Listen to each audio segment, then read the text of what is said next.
Welcome to HDTV. You're now rocking with your boy.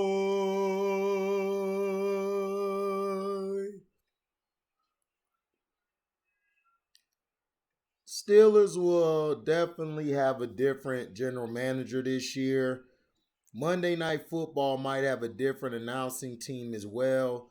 That's because Louis Riddick, who's currently part of ESPN's Monday Night team, is interviewing for the Steelers GM job. Interestingly, Riddick didn't give the information to his colleagues at ESPN. Instead, Ian Rappaport of NFL Network broke the news.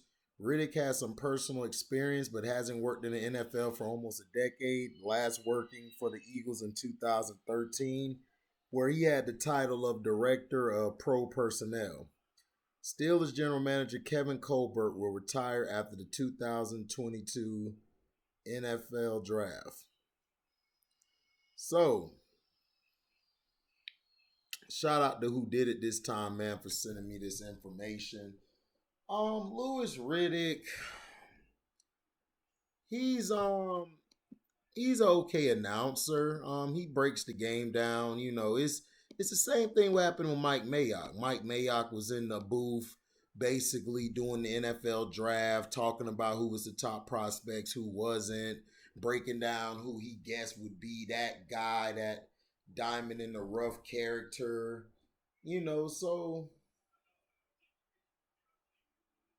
So it happens. But do I think he'll make a great GM? I don't know. But do I think this is agenda and propaganda based? Absolutely. Because the Roonies are the ones that are Roonies of the who basically are the face of the Rooney rule. But the Rooney rule is so very fickle because the way they made it seem like and all that is, oh well, as long as you interview a black guy, you don't have to hire him. If they would have enforced that you at least got to have a certain amount of black men as coaches or even presidents or GMs, it would work a lot better. But the NFL has always been this way. This is why I tell people it's the same. They always do this. They don't care. They don't care because at the end of the day, they're getting their money. It's their business. Who is to tell them who to get or who not? That's why I said if the NFL would have allowed owners, black owners, into the party, the NFL would have diversified a lot faster. But they don't want it to be the NBA, and that's what I'm trying to tell people in general. That's what I'm trying to tell people in general. Like, look, they don't want it to be the NBA where you have all these black people together. They don't. They feel like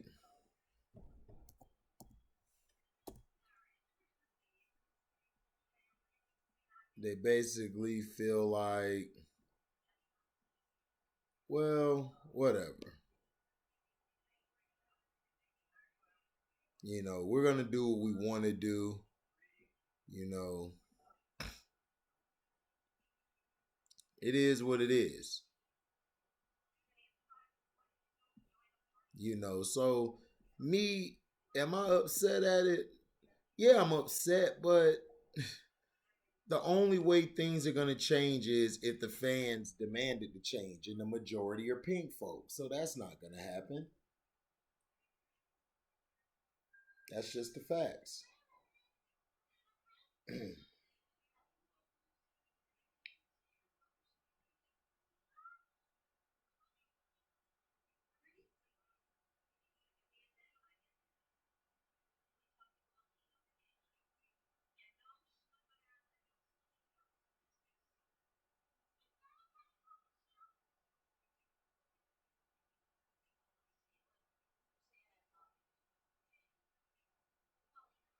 So,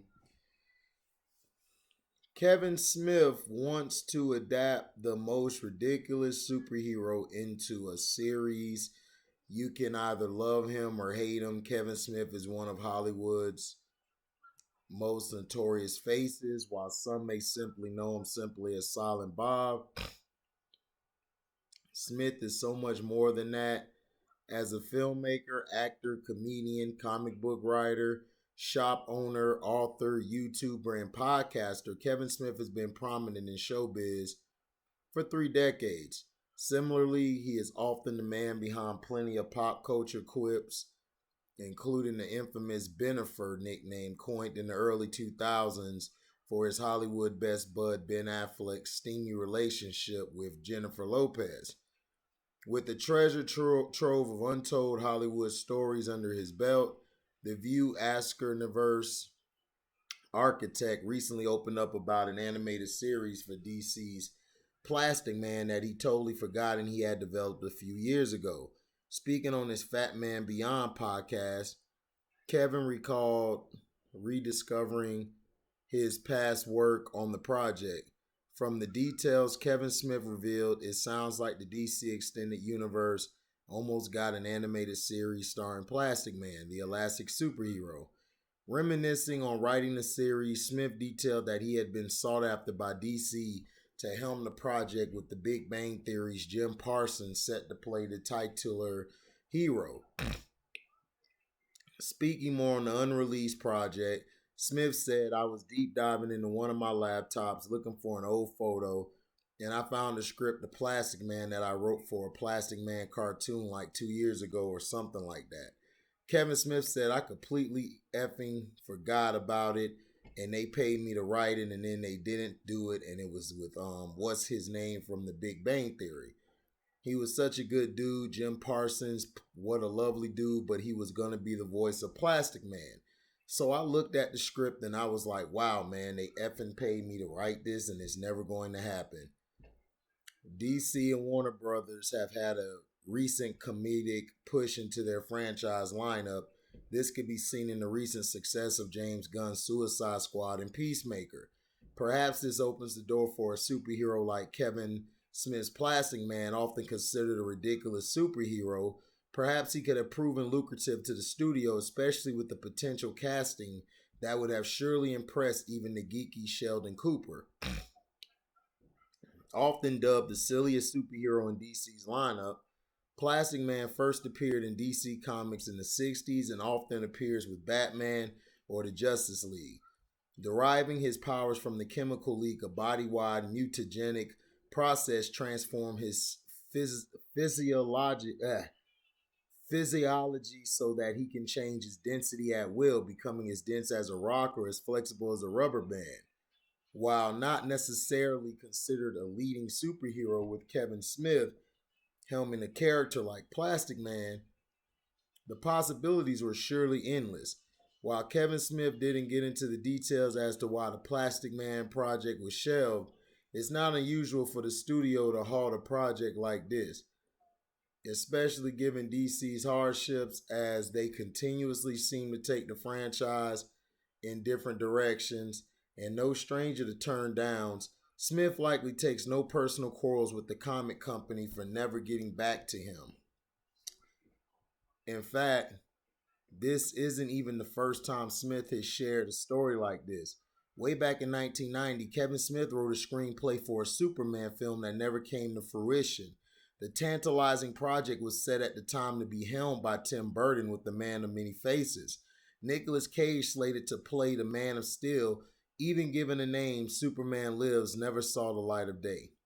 While there's a good chance that the world will never get to see Kevin Smith's vision of Jim Parsons portraying Plastic Man, there still is a good chance, if successful, DC will feature the oddball hero in some form similarly.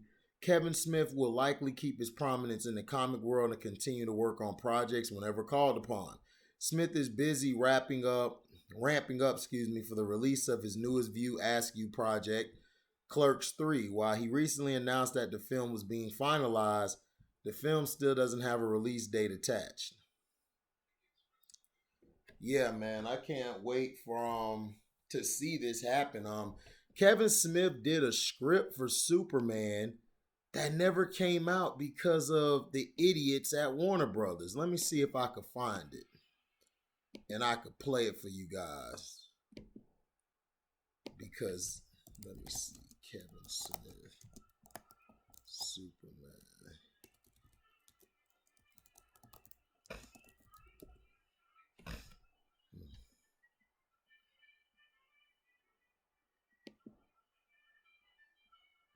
Just on the topic that you brought on comic books now, the situation, the true Hollywood story, if you will, with the Superman Lives, and whether it was you who didn't want Tim Burton to go down with it, or if he just wasn't happy with what you had done with it, or what your take was on.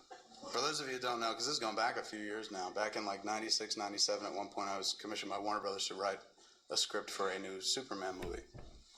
And how it came about, I think, was that somebody saw Mallrats, somebody at Warner Brothers, some studio exec, and was just like, watched Brody and TS talk about the kryptonite condom, and they were like, this guy seems to know a lot about Superman. So fair I got use. called in for a meeting at Warner Brothers. Thank you. Fair use. So there's a couple of projects that you can rewrite, because at this point the script for Chasing Amy had started to circulate, and people were like, oh, he can write after all. So they were like offering me rewrite work. So I went into Warner Brothers and said, we have 3 projects we could throw your way. I said, all right, what are they? And they said, one is a remake of an Outer Limits episode called The Architects of Fear. The second is Beetlejuice Goes Hawaiian. To which I was like, really, didn't we say all we needed to say with the first Beetlejuice? Must we go tropical? And the third was a project called Superman Reborn, and that's what piqued my interest. I was like, Superman? You guys are going to make another Superman movie? And they said, we're thinking about it. I said, I would love to do that. And they said, well, that's a long shot. I can't give you that right here in the room. That has to go through a bunch of people, because it's a big Warner Brothers franchise. So I said, well, what do I have to do? Whose fucking dick do I have to suck to get this job? And thankfully he didn't say his. But he said, you know what? Why don't you take the script home? We have a draft of it. Take it home, read it, and tell me what you think about it. So I said, all right. I read the script, and I was just like, this is fucking terrible. This is a horrible script. I mean, it was just really, really bad. It was kind of like the Batman TV show version of a Superman movie. Very campy. So I went back to Warner Brothers 2 days later and sat down with the dude, and he was like, what'd you think? I said, well, it was really quite bad. And he was like, well, bad meaning good? And I said, no, bad, just fucking terrible. And he said, he's looking at me, and I'm just going on for about 5 minutes how bad the script is. And I was like, do you pay somebody to write this? Is this the writer of this script, somebody's fucking cousin? Because who lets somebody write this script? You pay this dude? Can you get the money back? Because this is horrendous, dude, horrendous. And he was looking at me, nodding, and going, all right, well, thanks for coming in. So I left, and I was driving home.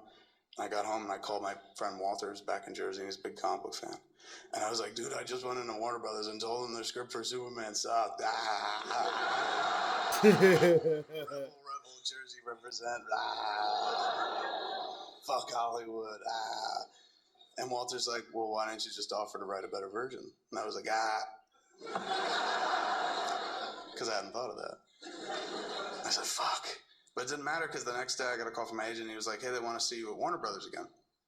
I said, really? All right. So I went back, and it was the same dude that I talked to originally, the same studio exec, and then there was another dude in the room with him. So I sat down with him, and the first guy was like, glad you came back. Do me a favor, tell him what you told me about Superman, about the script. And I was like, all right, it's bad, sucks, your cousin write it, blah, blah, blah. Did that for about 5 minutes, and then they both just nodded at me quietly, and then they're like, all right, well, thanks for coming in. So I went back home. Next day, I got another call from my agent going, they want to meet with you at Warner Brothers again. I said, all right. Because I really didn't have much to do. So I go back into the room, and it's that dude, the second dude, and now there's a third dude in the room. And they're all in semicircle chairs, and they put me in one chair, and the first guy's like, tell the two guys, tell this guy what you told us about the Superman script. And I just imagined it as a real kind of water cooler situation. Like one dude's standing around the water cooler, and somebody else was there as well getting some coffee, and he was just like, you should hear what the fucking clerks dude said about the Superman script. And the guy's like, what'd he say? And he was like, well, you know what, fuck it, I'll just bring him in.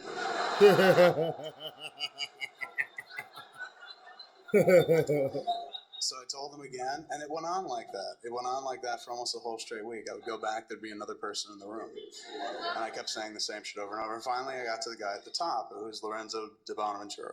Now there's like 6 to 8 guys sitting around a large table with Lorenzo at the one end and me at the other. And they're all like, tell Lorenzo what you told us about Superman. And so I launch into my spiel and shit. And Lorenzo's the first guy who's like, well, what would you do differently? And I said, well, I hadn't thought about it, but I mean, I guess you could try this, and that. And he's nodding and shit. And he's like, well, you know what? We're going to give you a shot at it. And I said, all right, awesome. And he goes, it's pending approval of the producer. And I said, who's the producer? And they said, John Peters. I said, all right, what do I got to do? They're like, you got to go meet with him. I said, okay. Now, John Peters, if you don't know, he's a producer on movies. Like, he was an exec producer, or producer in name only on Rain Man. He was a producer on Batman. He was a producer on The Main Event, the Barbra Streisand boxing movie, which is how he got his start in the business. He used to be Barbra Streisand's hairdresser. And then one day he became a producer, because in Hollywood, you just kind of fail upwards. So anyway, I'm going to meet John Peters, and I go to his place, and he was a hardcore producer on Batman. He was there every day. It was kind of his baby from beginning to end. And when you get to his house, it kind of shows, because it's kind of like driving up to Wayne Manor. This is a big mansion through woods and shit like that, and it looks like there's a holographic cave to one side. So you get up and shit, and they bring you in, and he shows up, and he's wearing like short tennis shorts and shit, and he's kind of a built dude, but he's got a perfect head of hair, like well coiffed or coiffed. So I come down and sit down with him. He says, they tell me you got to take on Superman. I said, I do. He said, let me hear it. And I told him. After a while, I'm done. He's just nodding, looking at me, nodding. He goes, you know why you and me are going to do a good job on Superman? And I said, why? He's going, because you and me, we get Superman. You know why? I said, no. He said, because you and me, we're from the streets.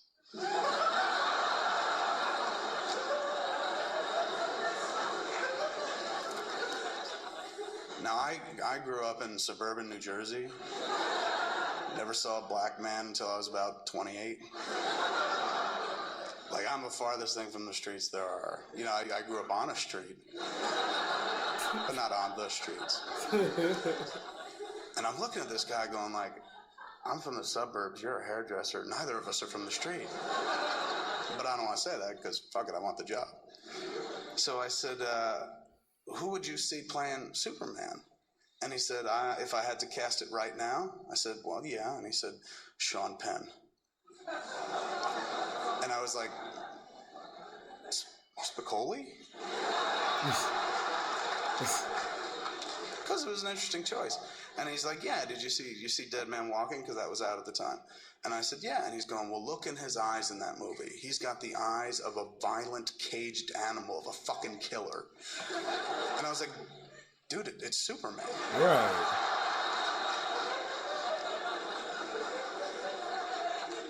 He's like, I got some directives for you if you're going to move forward on the process. Some things I want you to do and don't in the script. He's going, 3 things. Okay. I said, all right. He's going, 1, I don't want to see him in that suit. 2, I don't want to see him fly. And 3, he's got to fight a giant spider in the 3rd act.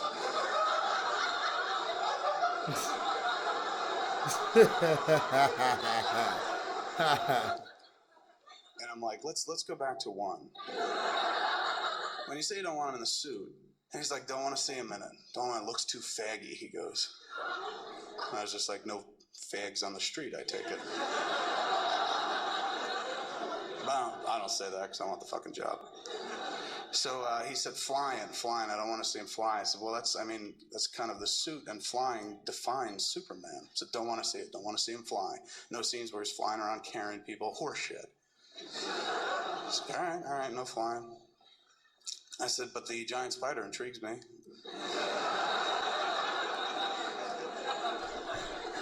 Why that? And he's like, do you know anything about spiders? And I said, I mean, no. And he said, well, they're the fiercest killers in the insect kingdom.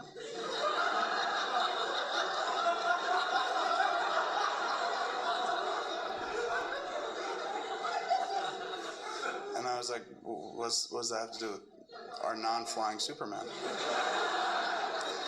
And he said, because there's going to be a scene in this movie, a scene that I want. When I saw King Kong when I was a kid, there's a scene where the doors open up. So that basically was the stupidity of Warner Brothers and their people. So they're not with Warner Brothers. It's like Warner Media. It's other people involved now. So we may get what we need in one. And hey, Plastic Man would really be a good idea. If they could let Kevin Smith do it, I would hope they let him do a Superman movie because his Superman would have been great. But see, this is the people that you deal with in these positions. That's why DC, as far as movies, has been terrible overall. But their animated series, when DC's able to do it, and Warner Brothers isn't involved, they're doing the animated series. The animated series, the comic books are way better than Marvel. Facts. So thank you guys, man, for listening. Make sure you like, comment, subscribe, share this.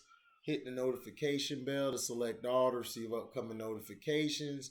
And if you love what you hear, like I said, you can super chat. The super chat works when we do a premiere and a live.